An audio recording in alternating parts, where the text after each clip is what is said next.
వేడి వేడి అన్నంలో వచ్చేసి టమాటా చారు వేసుకుని తింటే నాకైతే ఈరోజు మా అమ్మమ్మే గుర్తొచ్చేసింది. ఎందుకంటే మా అమ్మమ్మ ఈ టమాటా చారు అయితే చేస్తుంది.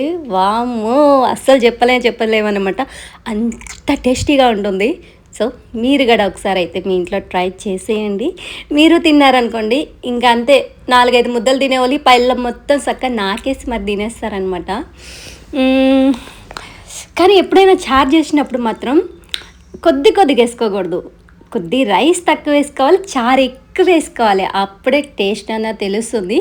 4 టమాటాలు అయితే తీసుకున్నాను. చక్కగా మధ్యలో 4 సగాలుగా కోసేసుకున్నాను. దాన్ని బాగా కొద్దిగా ఉడకపెట్టుకున్నాక చల్లార్చినాక ఈ తోలు ఉండి చూసారా, టమాటా పైన తోలు, సో ఆ తోలు అయితే స్కిన్ తీసేయాలన్నమాట. తీసేసి నాకు వచ్చేసి నేను మీకు మోడల్గా చూపిద్దామని ట్రై చేస్తా ప్లేట్ తిప్పుతూ ఉన్నానమాట. దాన్ని టమాటాలని చల్లారినాక మిక్సీలో వేసేసుకుని జ్యూస్ లాగా చేసేసుకుని పక్కన పెట్టేసుకుందాం. పక్కన పెట్టుకున్నాక వచ్చేసి కొద్దిగా అల్లం, చిన్నులపాయ, మిరియాలు, జీలకర్ర అవి అయితే వేసేసేసుకుని చక్కగా కచ్చాబెచ్చిగా అయితే దంచేసేసుకుందాం.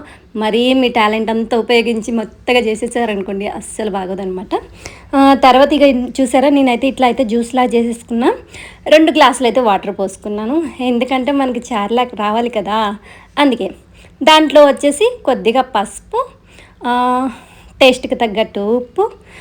వీడియో అయితే చూస్తున్నారు కానీ లైక్స్, సబ్స్క్రైబ్ అయితే చేయట్లేదు. కానీ నిన్న పెట్టిన వీడియోకి అయితే సబ్స్క్రైబ్ చేసినారు. చాలా చాలా చాలా థ్యాంక్ యూ అనమాట. పోపు గింజలు చూడండి, నేను ఎట్లా పోపు వేస్తున్నానో అట్లయితే వేసేయండి. ఇది కొద్దిగా అమ్మంటే ఇట్లా పైకి వస్తుందని స్టవ్ ఆఫ్ చేసేసినాను. ఎందుకంటే మళ్ళీ ఎక్కడ పేలిపోయిద్దని భయం, ఎండాకాలం కదా. స్టవ్ ఆఫ్ చేసేసి కొద్దిగున్న వేడిలోనే చేస్తూ ఉన్నానమాట. తర్వాత మళ్ళీ స్టవ్ వెలిగించి కొద్దిగా మంచిగా పచ్చి వాసన పోయేంత వరకు వేపేసేసుకుని తర్వాత వచ్చేసి చారులో కలిపేయాలి. ఇది వచ్చేసి తాలింపు మొత్తం. కొద్దిగా అయితే ఇంగువ అయితే వేసుకోండి. ఇంగువ వేసుకుంటే కొద్దిగా టేస్ట్ బాగుంటుంది. కొద్దిగా వేసుకోండి. తర్వాత వచ్చేసి చారు వచ్చి ఒక పొంగు వచ్చేంత వరకు అయితే ఉడకనివ్వాలి. ఎందుకంటే పొంగు రాకపోతే పచ్చి వాసన వచ్చింది కాబట్టి. సో ఇట్లా ఒక్కటే పొంగు, ఇంకేమవద్దు.